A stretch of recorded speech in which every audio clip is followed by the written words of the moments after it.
Seperti mana yang kita tahu, konflik di antara Palestin dan juga Israel ni telah lama berlaku, sejak 1987 lagi. Dan sehingga kini tiada titik noktah untuk penderitaan warga Palestin lagi. Tetapi kita juga dapat lihat banyak misi kemanusiaan yang ada. Sebagai contoh, kalau kat Malaysia, kita ada tabung aman Palestin. Jadi misi-misi kemanusiaan ini sedikit sebanyak membantu dalam usaha meringankan penindasan terhadap warga Palestin di sana. Antara misi kemanusiaan yang ada ialah Gaza Freedom Flotilla. Jadi hari ini kita tak nak bercerita tentang Gaza Freedom Flotilla. Hari ini kita nak bercerita tentang anak kapal yang sama-sama berada di bawah misi Gaza Freedom Flotilla tu. Nama anak kapal ni ialah Mavi Marmara.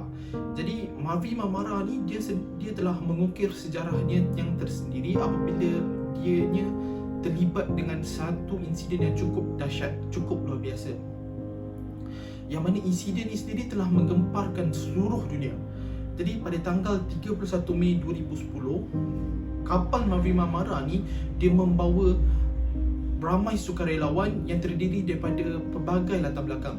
Antaranya ialah bekas presiden, anggota parlimen, pemenang hadiah Nobel, dan yang paling menarik sekali, di dalam kapal Mavi Marmara tu ada juru kamera dan juga wartawan Esro Awani, Ashwat Ismail, yang sama-sama berada di dalam kapal itu untuk membuat liputan tentang misi kemanusiaan.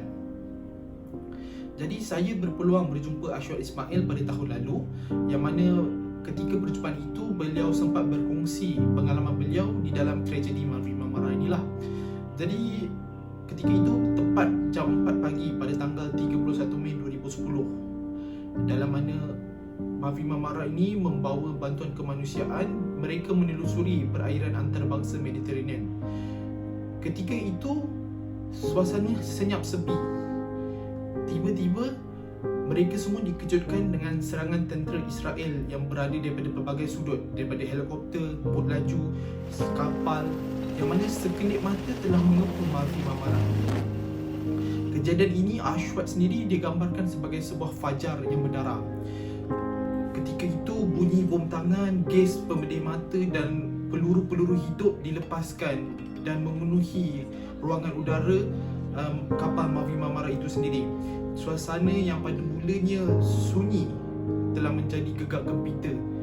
56 sukarelawan yang ada dalam kapal Mavi Marmara itu telah cedera parah, yang mana lantai kapal dipenuhi dengan darah dan suara menjerit dan menangis oleh para sukarelawan yang dalam ketakutan.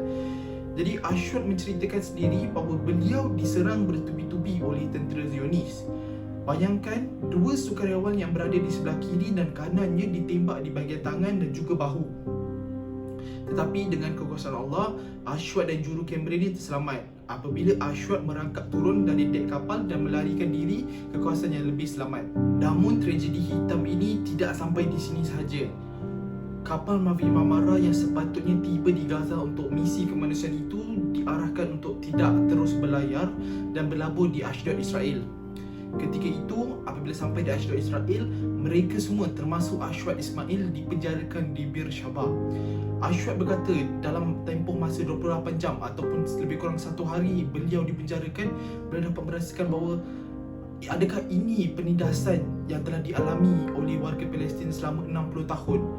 Jadi Ashwat sendiri membayangkan bahawa kalau inilah penindasannya, sudah pasti warga Palestin yang telah ditindas lebih lagi 60 tahun lalu ditindas dengan lebih kejam daripada ini. Namun selepas 28 jam mereka dipenjarakan, Ashwat Ismail dibebaskan dan dihantar dengan bas bersama sukarelawan daripada negara lain ke sempadan Israel Jordan yang terletak di Amman. Beliau ketika itu telah bermesyuarat ataupun berjumpa dengan Datuk Abdul Malik Abdul Aziz, Duta Besar Malaysia ke Jordan, untuk urusan membawanya pulang ke tanah air. Ketika sampai saja di tanah air, Ashwat menzahirkan rasa kesyukurannya kerana pada ketika itu rakyat Malaysia mendoakan keselamatan beliau, mengadakan solat hajat untuk keselamatan beliau. Jadi insiden tragedi ataupun peristiwa hitam Mavi Marmara ini akan tetap dikenang sampai bila-bila, kerana 9 warga Turki yang tidak bersalah telah diragut nyawanya begitu saja oleh tentera kejam Zionis Israel. Jadi insiden Mavi Marmara ini dia mengajar kita beberapa perkara. Pertama sekali, daripada sudut kewartawanan, sejauh manakah cabaran ataupun rintangan yang perlu dihadapi oleh seseorang wartawan itu untuk mendapatkan sebuah pelaporan ataupun berita. Dalam kes Ashok Ismail, dalam kes Mavi Marmara ini, sehinggakan sampai boleh merakut nyawa dan dipenjarakan. Jadi ini secara tidak langsung boleh dijadikan pembakar semangat buat wartawan muda di luar sana, yang mana berita ataupun pelaporan yang kita hendak sampaikan itu hendaklah benar, jelas dan tepat, tanpa ada sebarang pengaruh daripada pihak berkuasa.